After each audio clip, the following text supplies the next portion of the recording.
Je suis Hugues Gommier, scénariste de bande dessinée.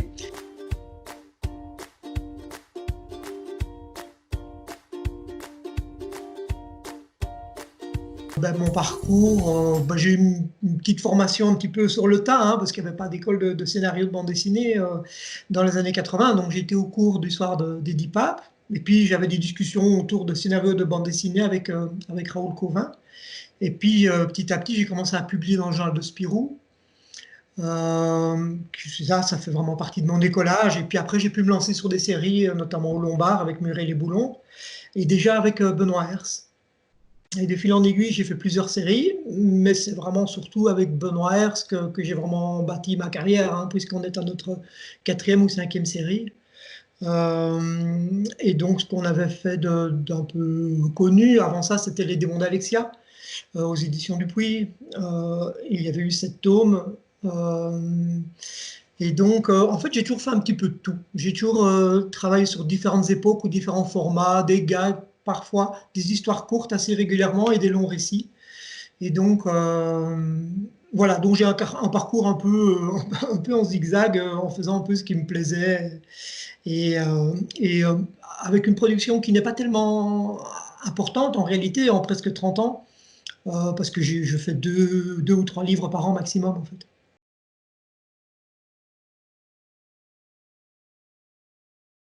Oui, alors les enfants de la résistance, ça nous prend presque tout notre temps en fait. Euh, Là, la série a bientôt 5 ans.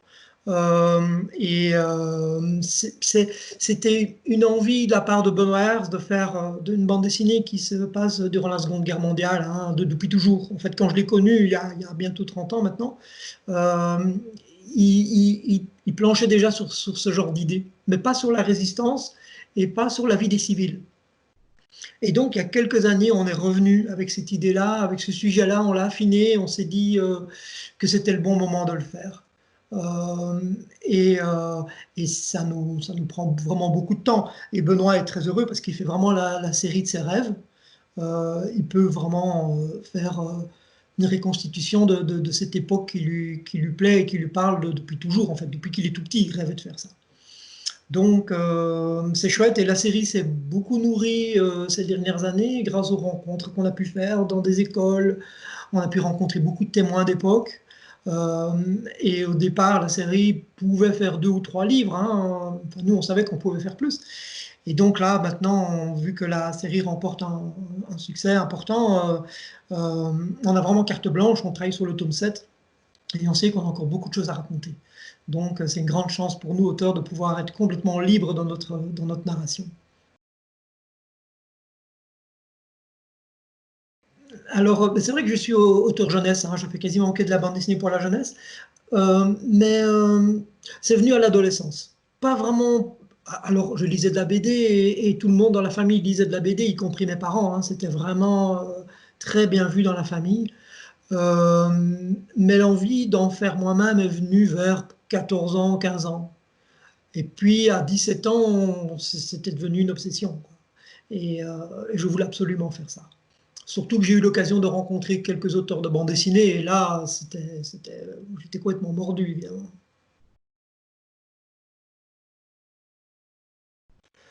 Oui, c'est vraiment par passion que je le fais. Ça, c'est sûr et certain. C'est parce que je voulais avoir mes livres à moi dans le monde de la bande dessinée et que j'avais envie de raconter des histoires. Euh, et si je suis pas passionné, j'arrive pas à écrire. Si c'est de l'alimentaire, j'arrive pas à le faire. Il y a des jours où on n'a pas la passion, c'est normal. Donc, c'est des jours compliqués où on n'écrit pas trop bien. Donc, c'est pour cette raison-là que pendant des années, j'ai eu des travaux alimentaires, mais tout à fait en dehors de la bande dessinée, pour ne pas devoir écrire des choses qui ne m'intéressent pas, en fait, tout simplement.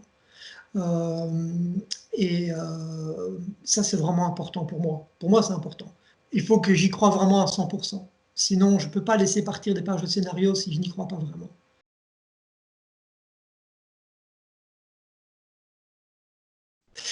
Alors, oui, forcément. Donc, alors je suis dans mon bureau, là, en fait. Là, actuellement, je suis dans mon bureau, donc ça change rien.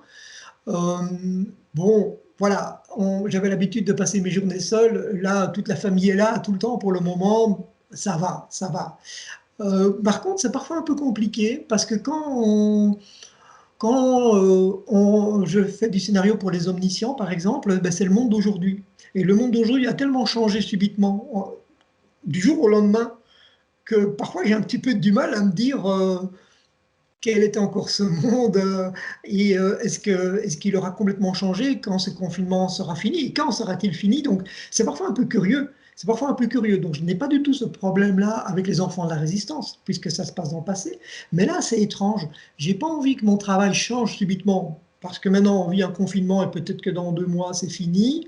Euh, c'est vraiment un peu particulier de sentir le monde d'aujourd'hui en ce moment, en fait. Euh, Puis on sent quand même bah, beaucoup de souffrance, tout simplement, puisque les gens ne sont pas heureux, ils sont bloqués chez eux, il y a des décès, et beaucoup de gens doivent travailler dans des conditions compliquées.